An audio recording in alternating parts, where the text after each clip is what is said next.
Hello team, welcome to the latest in the training video series that I will be conducting this year. This one will be how to properly complete a installment loan folder. This is a very simple process and I want all of us to be on the same page, and I've seen a couple of different variations while I'm out there, and until we have our next meeting this will suffice as to making sure that we're all together. First, let's start with the right hand side of the folder. As you can see from here, and I have taken the liberty of blanking out the customer's information so that for privacy purposes, of course, on the right hand side of the folder is very simple. What we will need: driver's license. We have the driver's license, nothing else beneath that, and then right on top of the driver's license we will put the application. That is all that we will need. I will need you all to make sure that the application is signed like it is here. That will go for the right hand side of the folder. Now let's move to the left hand side of the folder. We would actually have a package, and the package is pretty simple. On the package we're going to have the installment loan worksheet, as I have taken the liberty of blocking out some of the customer's information, but as you can see we will have the date, customer's name and social, the employee that's completing the form. This section here is very important. This is the last 3 direct deposits. Of course, this depends on the account. Sometimes we would only use the last 2 direct deposits, or maybe even just the last direct deposit. But regardless, we will need something there. 1, 2, possibly 3. Right below that is going to be the next time that the customers get paid. In this case, it was November 8th. And what day of the week is that? This is not necessarily the day that the first payment is going to be due, but what you're looking for is for the pattern of payment. We need the accounts to be every 2 weeks. So for example, the 27th, 2 weeks after that is the 11th, 2 weeks after that is the 25th, 2 weeks after that would be the 8th. Right below that, in this section right here, is how much the customer was approved for in the case center, what is 33% of their last direct deposit, and how much the customers actually want. Then right here in the bottom is just the bank account information. We will need the routing number and the account number, and again I just blocked it out for privacy purposes. And right here it will be the check numbers. Typically in the past I have asked that we needed the 5 checks. A slight change going into that into next year. What we would like is at least 1 check, but no more than that. Right now we're not really popping checks, so having 5 checks is a little unnecessary, and the whole reason to have the checks is to make sure that we have the correct routing number and account number.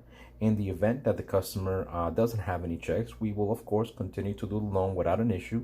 We will then just need printed verification of the routing number and the account number.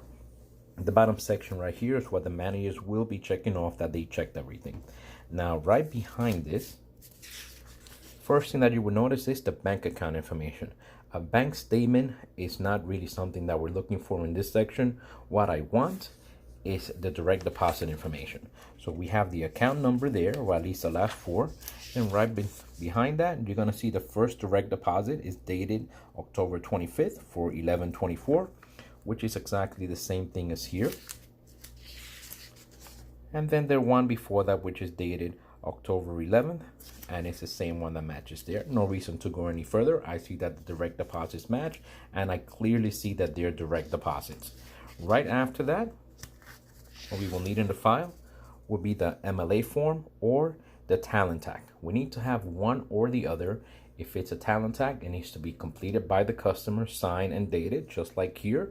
But I will prefer the MLA form. There's no reason to not have that. In this case, the MLA form, the MLA site was down this particular day, which is why we have this. Then right behind that is the copies of the check.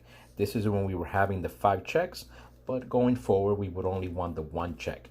In the event that we do not have any checks, what we will need, and I have an example here, it's a printout that would include the bank account information and the routing number. So you need to have either or every time the customer does a loan.